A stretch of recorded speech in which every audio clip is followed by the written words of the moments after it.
They all look so hungry, so we just decided to share, spreading God's love.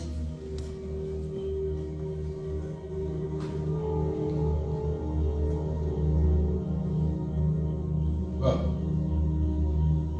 by all means.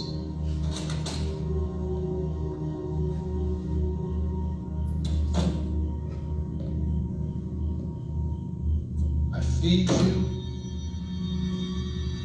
I clothe you, and what do I get in return? I get disobedience. I get gluttony. We should be filling ourselves with the Word of God. And you know better. Can you put your head down?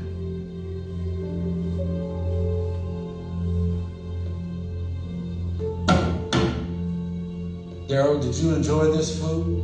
No, sir. Good. And you, in my seat, did you eat like a glutton? Are you stuffed with sin? Yes, sir. God tells us to put a knife to our throat if we are given to gluttony.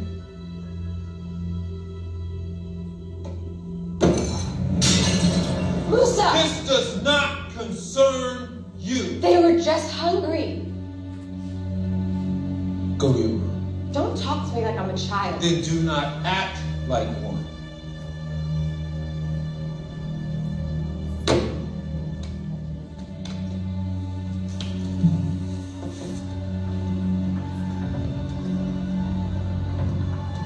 We eat when I say we eat. Correct? Do not let this lead you astray. She is not your mother. Mommy.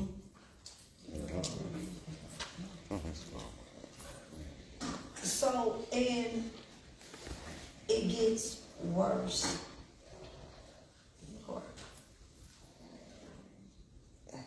You're strong, and your story gonna save a lot of other women. The court documents say, whenever a child was hungry, whenever a child would steal food because he was hungry, Musa would be he or she and force them to eat the stolen food until he or she vomited. Then they were forced to eat their own vomit and feces.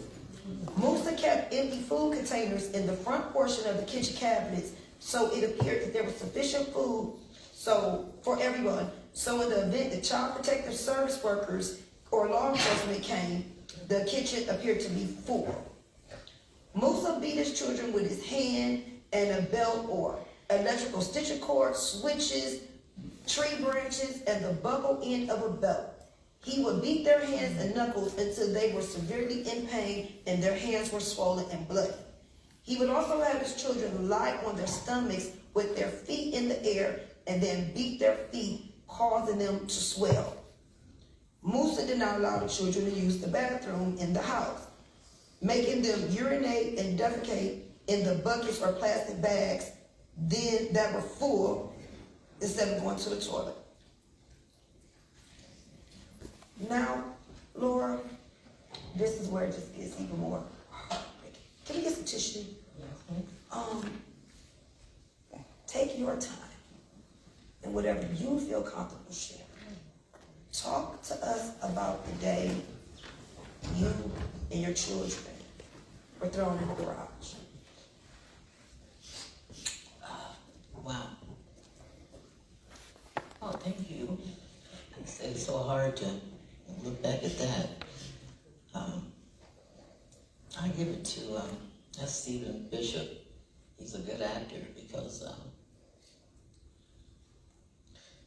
yeah, almost sounds like him.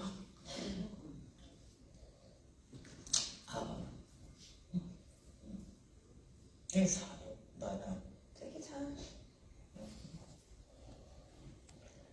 oh wait, I tell you, you do have flashbacks. Sometimes certain sound can get to you, a smell. But I know I have God in my heart, so that has been pulling me through.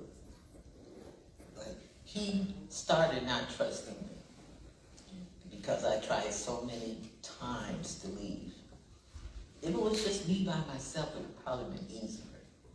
You know, but when you have 2 other children, it's hard. Because you got to organize their escape with yours, and something go wrong, and but he didn't trust me anymore, and so he knew I wanted to leave. So that's when he put us in the garage.